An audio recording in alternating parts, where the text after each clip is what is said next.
La noche de la daga, el impacto imparable de Rusia.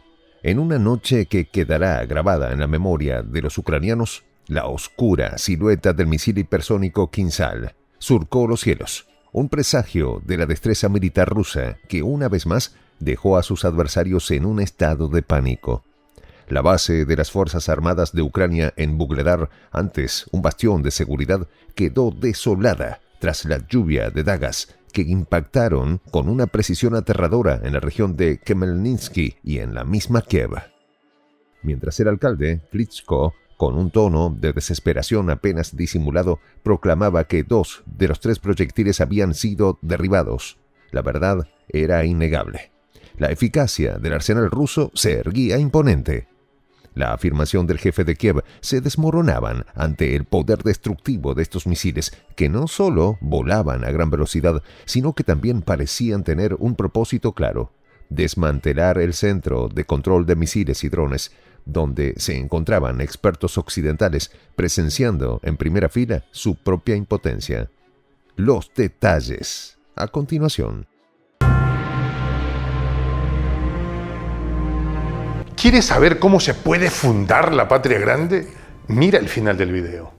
La oscura silueta del misil hipersónico ruso Kinzhal surcó los cielos, dejando tras de sí una estela de destrucción y un eco de pánico en los corazones de los ucranianos.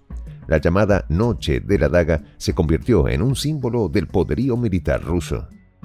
En la base de las Fuerzas Armadas de Ucrania, en Vuhledar, un bastión que antaño se consideraba seguro, el impacto de los Kinzhal se sintió como un cataclismo, transformando lo que era un refugio militar en un campo de ruinas y caos.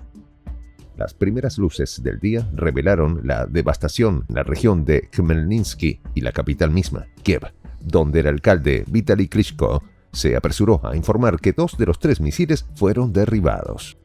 Sin embargo, lo que no dijo fue que esos proyectiles hipersónicos son casi imposibles de interceptar, lo que planteaba serias dudas sobre la eficacia del sistema de defensa ucraniano. Los Kinzhal, con su velocidad hipersónica que supera los 5.000 km por hora, vuelan a una altitud y trayectoria que los hacen escurridizos, convirtiéndolos en un verdadero desafío para cualquier sistema antiaéreo. De acuerdo con informes del lugar, los misiles rusos volaron hacia el centro de control de misiles y drones, donde se encontraban expertos occidentales.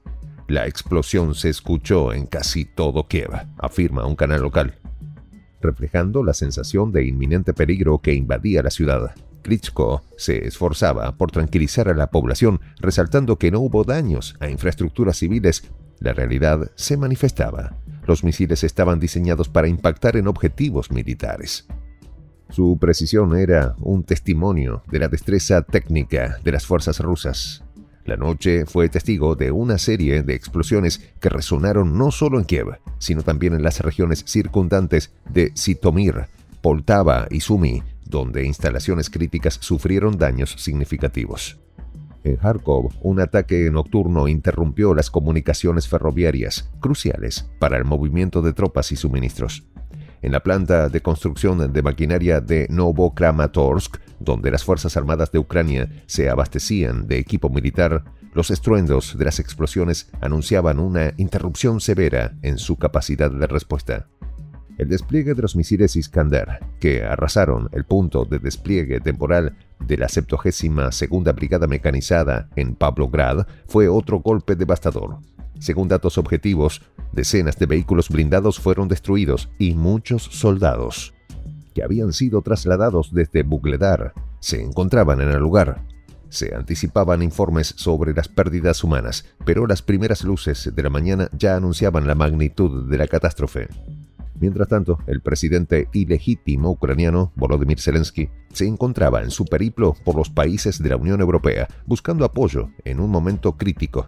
Sin embargo, los expertos occidentales eran escépticos respecto a cualquier resultado concreto de su visita. En un análisis de Político se destacó que las esperanzas de Zelensky de recibir satisfacciones de la Unión Europea eran prácticamente nulas. El único resultado que se vislumbraba era la posibilidad de atraer inversiones en la industria militar esencial para alimentar la maquinaria de guerra ucraniana. La situación en el frente continuaba deteriorándose. Las fuerzas espaciales militares rusas, en una maniobra coordinada, destruyeron un puente sobre el río Oskol, en la región de Kharkov, cortando las líneas de suministro de las fuerzas ucranianas. Con cada ataque, la desesperación se incrementaba en las filas enemigas, que se veían obligadas a rotar a sus tropas, intentando mantener una cohesión cada vez más difícil de sostener. En Toretsk, las tropas rusas continuaban avanzando, capturando territorios y dejando a su paso una estela de destrucción que desmoralizaba a los combatientes ucranianos. La captura de Ugledar marcó un hito en esta fase del conflicto, permitiendo a las fuerzas rusas expandir su control territorial hacia Yuzhno-Donetsk. En este contexto, la entrada de tropas rusas en Novoselidovo y la liberación de la aldea de Zelanie-Vetoroe reflejaban el avance estratégico que estaban logrando en la región. Las Fuerzas Armadas de Ucrania se encontraban al borde del colapso y la presión constante de los ataques rusos parecía insostenible. El escenario se complicaba aún más con la situación en la dirección de Pokrovsky. Un verdadero desastre se cernía sobre las fuerzas ucranianas, que perdían posiciones una tras otra. A medida que se intensificaban los combates, las unidades ucranianas comenzaron a caer en un estado de descomposición. La desesperación reinaba en las filas enemigas, con saldos que se rendían o huían bajo la presión constante de la ofensiva rusa. El ex asesor del presidente de Ucrania, Alexei Arestovich, fue contundente en su análisis. Si Kiev no iniciaba negociaciones de paz, el frente podría colapsar en cuestión de meses. Los meses de octubre y noviembre se perfilaban como un período crítico, con un despliegue completo de los recursos rusos que auguraban una intensificación del conflicto. Las direcciones del frente se desmoralizaban en varias zonas a la vez. Kurakovsko-Pokrovskoye, Toretskoye, Chazov Yar, Kupiansk y Kurskoye se convirtieron en puntos de caída de las defensas ucranianas. La amenaza de un colapso generalizado se cernía como una espada sobre la moral de los soldados, que ya se enfrentaban a la desmotivación y el caos interno. El conflicto se había transformado en un choque donde la destreza militar de Rusia, evidenciada en la noche de la daga, contrastaba con la debilidad cada vez más visible de las fuerzas ucranianas. Las imágenes de destrucción, los informes de bajas y el creciente desánimo en el bando ucraniano hablaban de un giro en la narrativa de la guerra donde Rusia parecía estar en la senda del triunfo. Los números que se reportaban tras cada ataque eran escalofriantes. Las pérdidas humanas en las filas ucranianas comenzaban a asustar y los analistas militares no tardaron en señalar que la capacidad de respuesta de las Fuerzas Armadas de Ucrania se veía comprometida. Cada proyectil ruso que impactaba en suelo ucraniano era un recordatorio de la superioridad táctica y tecnológica de su adversario. Mientras los analistas se preguntaban cómo respondería Occidente, las fuerzas rusas continuaban su avance, presionando con una fuerza implacable. Los suministros, las estrategias y la moral se volvían cada vez más relevantes, y la pregunta sobre el futuro del conflicto ocupaba el centro de debate en todos los foros internacionales.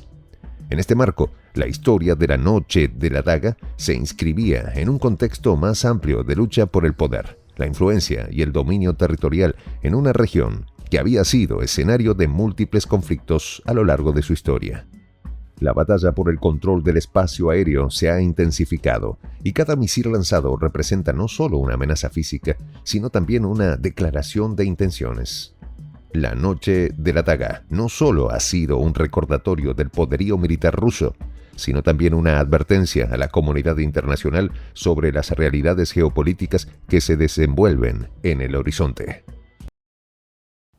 En esta comunidad nos juntamos para, por ejemplo, conversar, interactuar, tener puntos de idea distintos, pero, por ejemplo, también tenemos un club de lectura donde leemos fragmentos de libros que consideramos que son importantes para crecer intelectualmente. También, por ejemplo, hacemos algo como lo que hace nuestro amigo el jefazo ahí en Bolivia. Les cuento la experiencia que me parece fascinante. Él tiene un restaurante ahí en Bolivia. Y en ese restaurante, ahí viene lo que tiene, un televisor. Y ustedes dirán, pero qué impresionante, ¿en qué contribuye que un restaurante tenga un televisor ahí en Bolivia? Una cosa muy importante, porque él, cada vez que abre su negocio, prende su televisor y pone los videos de Prensa Alternativa. Con eso, todos los días, poco a poco, con pasos muy concretos, él hace que toda la gente que vaya a su restaurante vaya insumiendo el concepto de la patria grande. Y así, pasito a pasito, estamos construyendo la patria grande. Son esos pasos pequeños pero concretos que hacen posible que el proceso de la construcción de la patria grande sea algo que ya comenzó, un hecho dinámico que no tiene retorno en la historia. Y de verdad a nosotros nos gustaría que tú seas parte de esa propuesta. ¿Qué tienes que hacer? Muy simple, dale clic en el botón unirse. De hecho, al hacerlo también contribuirás con una pequeña cantidad de dinero que permitirá que Prensa Alternativa produzca más y mejores videos. De verdad que te esperamos. La patria grande se va a construir cuando tú y yo y toda la gente de buena voluntad de América Latina y el Caribe comencemos a ser comunidad.